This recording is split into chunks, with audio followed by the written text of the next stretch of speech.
just a quick review of the RangeMaster all-in-one shoulder strengthening and home therapy basic kit. So why would you want to use something like this? Well, if you just want to kind of stretch your shoulder out, if you want to strengthen a little bit, if you're trying to rehab a shoulder, maybe you just had shoulder surgery, maybe you're just getting older and your arms are getting a little stiff, this would be something good to consider.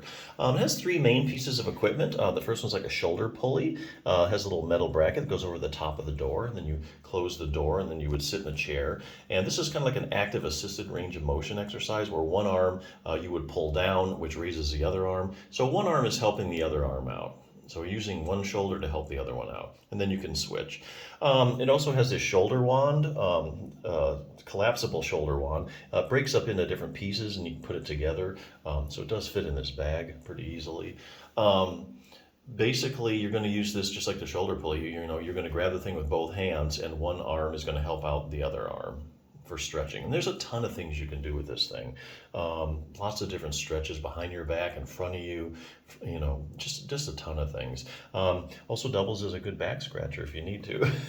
Anyway, the last thing it has is strengthening. So the first two are really for range of motion, getting rid of stiffness, making your shoulder more flexible. This one's basically to strengthen muscles. How this works is this kind of fits, this nylon thing, I think it's made of nylon, fits in the door frame. You close the door, keeps it in place so you can pull on it with this handle here.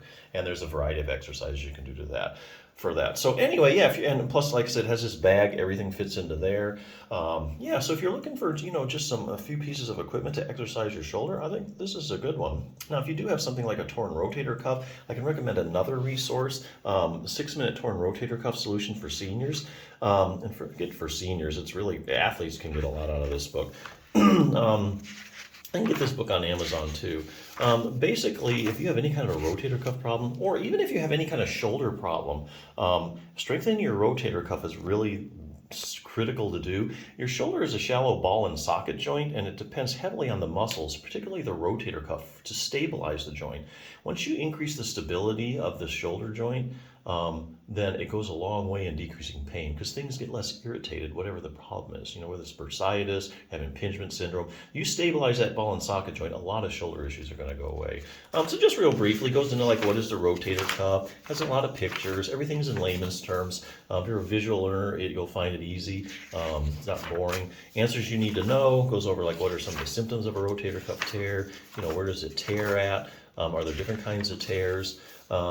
Here's a good one. I have a rotator cuff tear and I'm in a lot of pain. I need surgery, right? Well, this is a really evidence-based book, so it uses studies to actually support the answer. So it looks at studies. Each one of these boxes is a study in layman's terms, so it's not confusing. Basically, you take 100 people with rotator cuff tears, you measure the size of their tear, and then you run, say, something like a visual analog scale, and you see how bad are they hurting. Well, what they're finding out from these studies is that actually you can have an asymptomatic rotator cuff tear. In other words, you can have a big tear and have no pain. I mean, that's well documented in multiple studies. So this is why you don't want to jump into something like surgery because your shoulder may hurt you. You get end up getting an MRI. It shows a rotator cuff tear. Oh, I need to have my repair. That'll fix the problem. Not necessarily, because you could have an asymptomatic rotator cuff tear, and that's not going to solve the problem because something else might be causing the pain.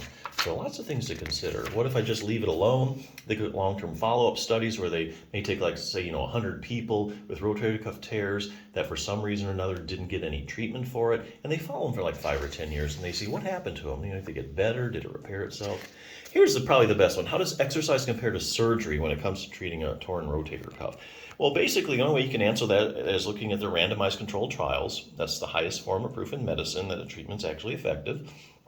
That'd be where you take 100 people, 50 you randomly assign to surgery, repair the rotator cuff tear, and the other 50 randomly assigned to have a good exercise program. Then you follow them over time, 6 weeks, 6 months. So, a year later, who's doing better? 2 years later, who's doing better? The people that had surgery or the exercise program?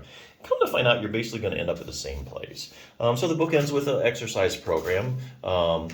3 different levels, beginning, intermediate, advanced. So just a nice little program, but literally will take you 6 minutes or less to do, and that's where they get that from. So if you're looking for additional shoulder exercise, I think this is a good resource.